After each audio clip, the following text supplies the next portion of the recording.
Hi, everyone. Welcome back. If you're new here, I'm glad you found your way to this space. And if you've been here before, thanks for coming back. We've got a brand new story to share with you, so let's begin. My name is Derek. Of all the things life throws at you, nothing hits quite like betrayal. I've dealt with a lot of things, but nothing compares to the moment I walked in on the person I planned to marry, with my best friend since college. I still remember the day I met Erica.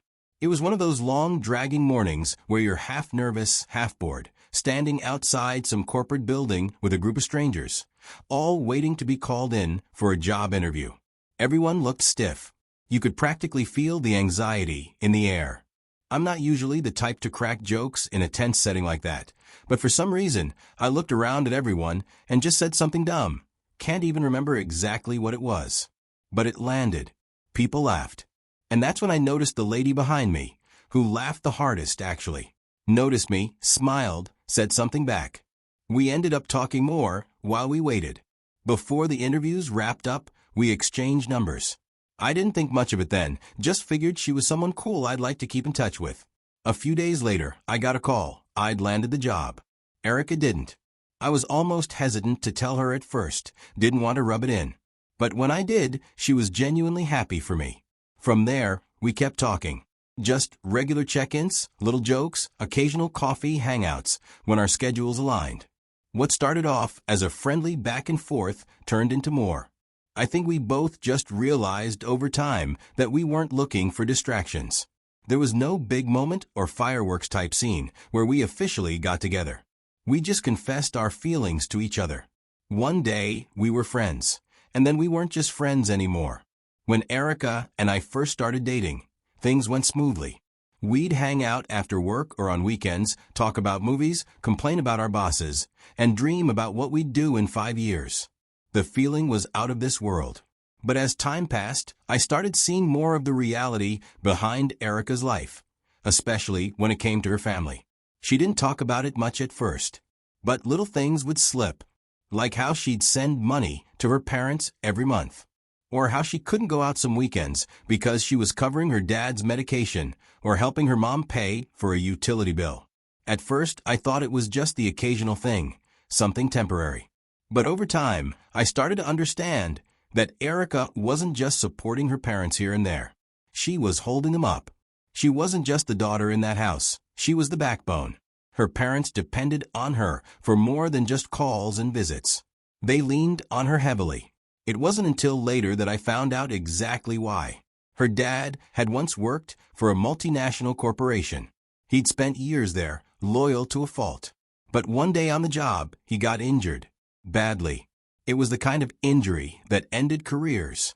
Instead of being taken care of, he was let go quietly, with barely enough to cover a few months of expenses. No real compensation. No accountability. He tried to sue the company, believing justice would come through the courts. But all it did was drain him. Legal fees piled up. Hospital bills didn't wait. By the end of it, he lost everything he had managed to save, and worse, he still couldn't work. Her mom stepped up where she could. She was a teacher at a small community school, making barely enough, but she kept the lights on and food on the table. Eventually, though, even that had to end. The school pushed her into early retirement, and just like that, their only steady income was gone. That's the world Erica came from. She didn't get to choose ease or comfort. She went to college knowing full well it meant debt, but what other option did she have? It wasn't something she complained about, not openly. But I could see the weight she carried. The way her eyes lit up when a new job posting came up with better pay than the one she had wasn't just ambition. It was survival.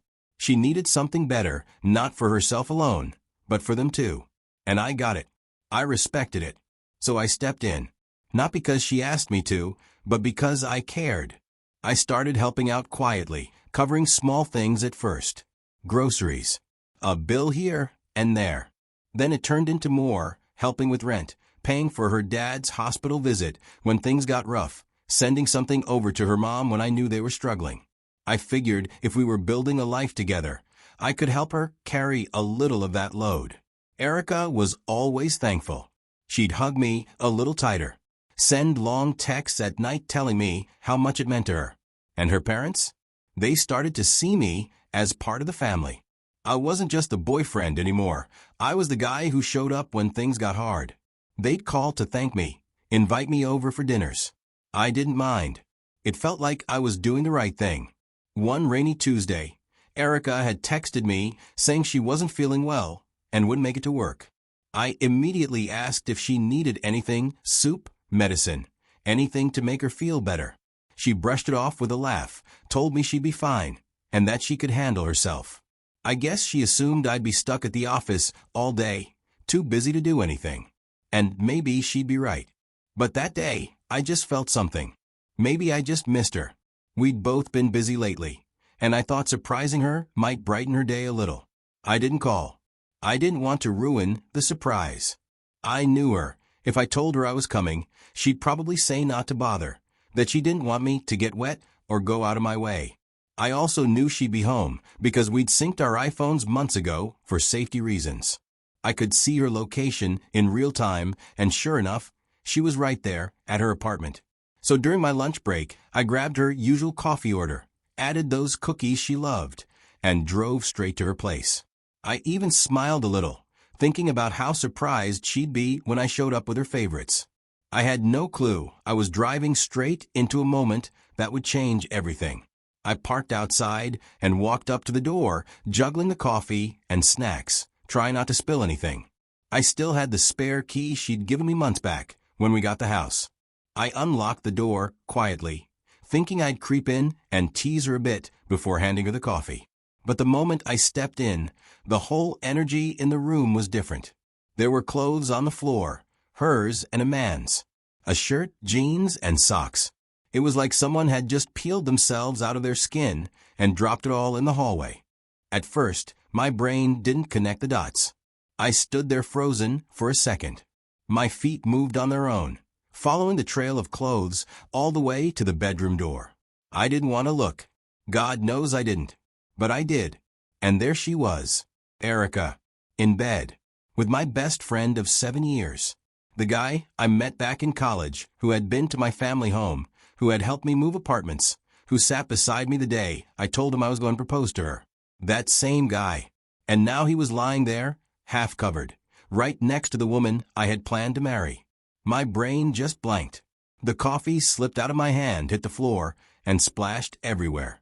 And in that moment, everything in my world tilted. All I could do was stand there, completely stunned, while they both scrambled for clothes. And honestly, those few seconds of just staring hurt more than any yelling ever could.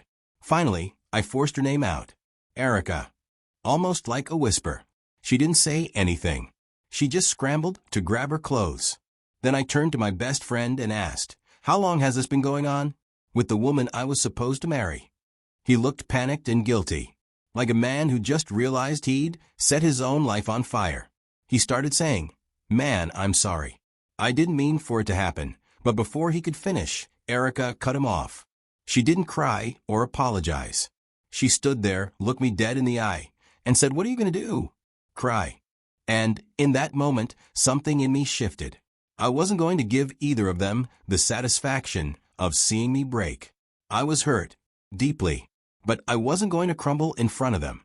So I smiled, then turned around, walked out of the bedroom, and shut the door behind me like I was sealing a coffin. I left everything behind in that room, my trust, my future with her, the years I spent building something with a woman I thought I knew. The rain had started again by the time I got to my car. I sat there for a second, engine off, just listening to it hit the roof. Then I started the car and drove back to the office. During the drive, my mind was just running in loops.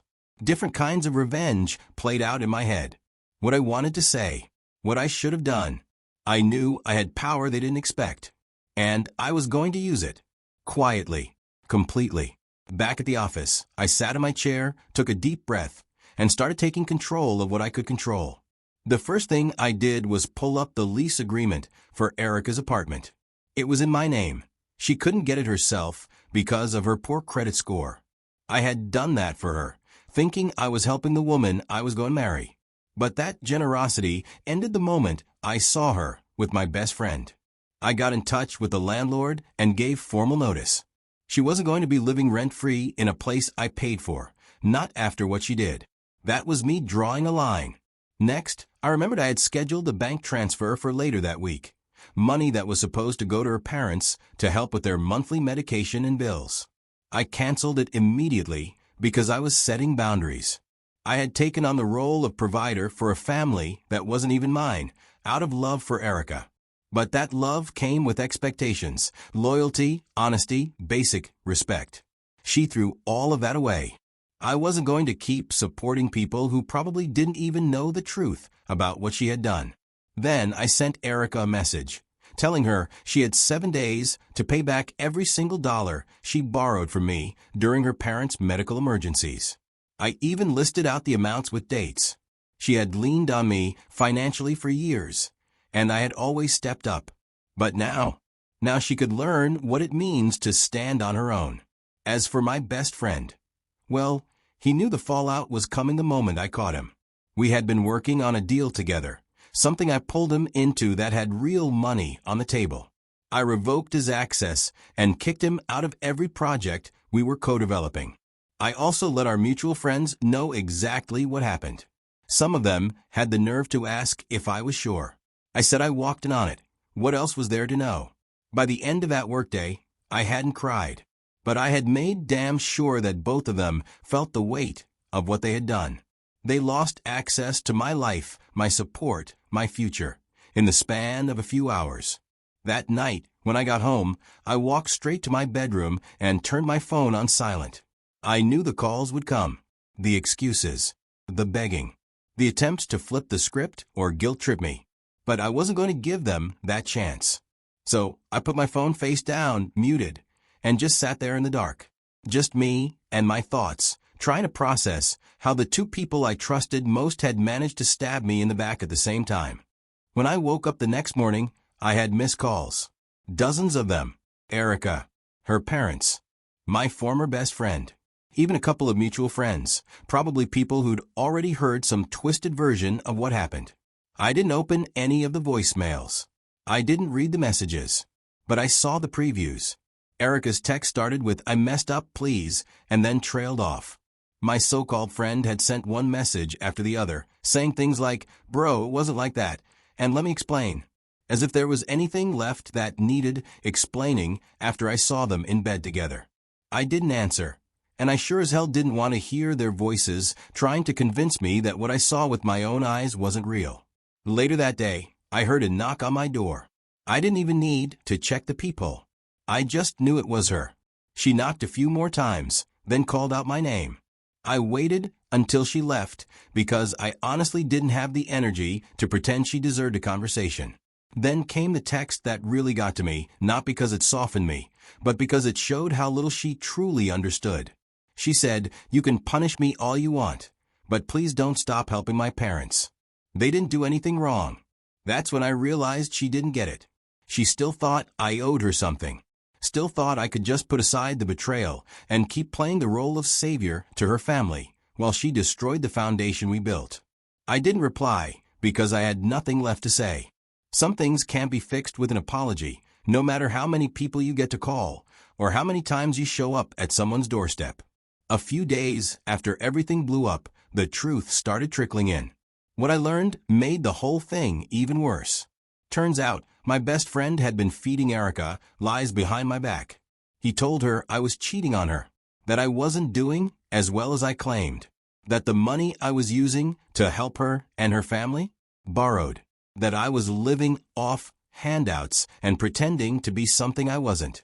And somehow, in all that mess, he painted himself as the better man, as someone she could rely on, someone more stable, more honest, more successful. And Erica believed him. She looked at my friend and thought he was an upgrade. That explained a lot, especially the boldness in her eyes when I caught them together. The confidence she had when she mocked me. She thought she traded up. But once I pulled the rug out, I think she finally saw the truth. I think she realized he wasn't who he claimed to be. That all those lies were just that, lies. But by then, I didn't care. I wasn't interested in what she'd figured out or whether she regretted it. I had already made my decision. I was done with both of them. Some things break and just stay broken. Actions have consequences, and Erica learned that quickly. She probably didn't realize how fast things would move. I kept receipts of every loan she promised to repay, but never did. I took it to my lawyer. And I wasn't bluffing. I gave her 7 days to start returning what she owed. When the silence on her end dragged out, my lawyer began preparing to sue her. I just wanted my money back. What happened next was almost laughable. Suddenly, my phone started ringing again after she got sued. Everyone was trying to talk to me, trying to explain her side, to ask me to please reconsider. She even sent a long message saying I could punish her all I want, but not to let her parents suffer. I read it. Then I deleted it. I wasn't interested in guilt trips or second chances. You don't burn down someone's house and ask them to lend you a blanket. Everything she lost wasn't because I retaliated. It was because she thought I wouldn't. She gambled on my silence. She misjudged me. And now she was learning the hard way that betrayal might be free in the moment, but it costs everything after. Thank you for listening.